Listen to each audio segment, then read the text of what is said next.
Sometimes you've just got to put your hands up and say, it's not for me. Hi guys, and welcome to my review of Eve of the Daleks. Woo! Oh, it's not been long since the Doctor Who Flux happened, and now we've got a New Year special, which again, I'll always say is stupid. Doctor Who should always be on Christmas Day. But we have been given a Doctor Who episode, and I fancy reviewing it, so we're gonna review it. I have to admit, I wasn't fond of it. I will 100% admit I've been quite down on Doctor Who recently. I just think the Chris Chibnall era has just been burning me so many times, and I'm just a bit frustrated by it. So I have to admit I didn't really go into this episode particularly excited. I went into it quite pessimistic, actually. So maybe that's reflecting my opinions, and actually a lot of people could think it's a really good episode. I just thought it was pointless almost. Let's talk about some good bits. The next time looks quite cool. On a side note, I really am excited for Sea Devils. On a more genuine note, while I saw it coming, I quite like the idea of Doctor and Yaz. You know, that it's weird. I feel it like it's one of those that maybe kind of works with the story, but I feel like maybe it was only there because some fans were kind of calling for it.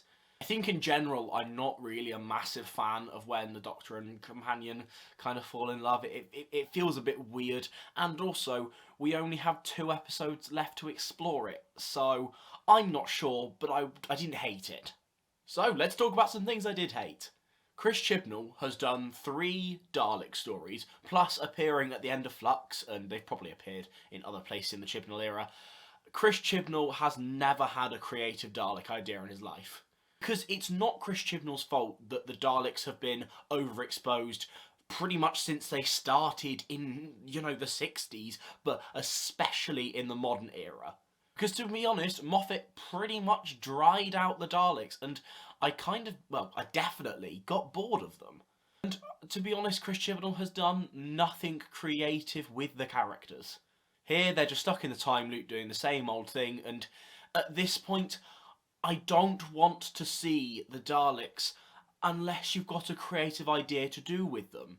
Is it Resolution the first? The first Jodie Whittaker Dalek special, I think, has some fun moments. No, Chris Chibnall doesn't know what he wants to do with the character of the Daleks, really, but it does some fun things. It kind of, bases its ideas off the whole one Dalek thing, and it's quite good. But the other 2 have been a bit painful.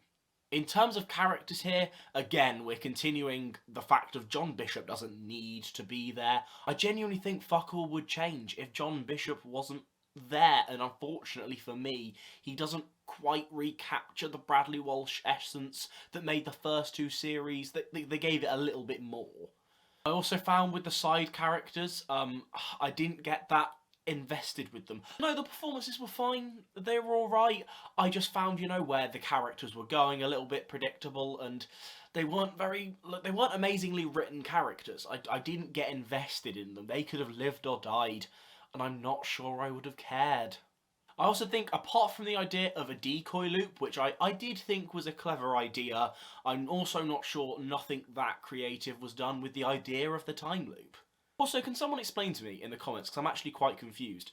I swear the idea was if they had to save the guy, otherwise they thought he would just die. They saved him, new loop, he survived. So can someone explain that? Because that seems like a very big plot point to be a inconsistency, so I'm quite confused. Plus, there was a lot of forced humour in this episode. I think it's a tough thing because Jodie is quite good at delivering these lines. Just, Jodie has never been given lots of funny Doctor lines, so it kind of, like I feel sorry for Jodie. I really do, because at some point, Jodie Whittaker will come back in some form of special written by another writer, or Big Finish. I genuinely think in 10, 20 years, Jodie Whittaker could be looked on like a Colin Baker type Doctor, where people will say Big Finish saved the character. Because I think there's some great elements to her performance, but she's really let down by some just stodgy writing. As one final negative, just in terms of, like the Jodie Whittaker era and trying to wrap things up, we have 2 episodes left, and now we've got a Dr. Yaz thing to sort, plus any form of learning about her past or the Timeless Child or some form of reveal, and the next episode's doing the Sea Devils, and I don't know.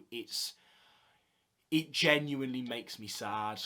I've been a Doctor Who fan all my life, and you know, I never wanted to be, you know, like, let's jump on the Chris Chibnall hate wagon, but it's been tough when I've been kind of waiting for the show to get better in this era, and it's just always, just mostly at least, fell flat, and I am incredibly looking forward to Russell T Davies coming back, even if it isn't perfect. I just, this is my favourite show, and for the past few years it has not gone well, and that is a terrific shame, and genuinely makes me sad.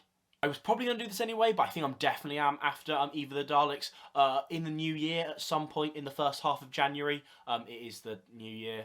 At some point soon, I'm going to make a full video just talking about Chris Chibnall and how he's let the show just slip through his fingers, because this man's a fantastic writer and he should do better. If you like this video, click like, subscribe, and overall, I'm going to try and make some more Doctor Who content, apart from just reviews. So, yeah, hope you have a good year, and I'll see you soon.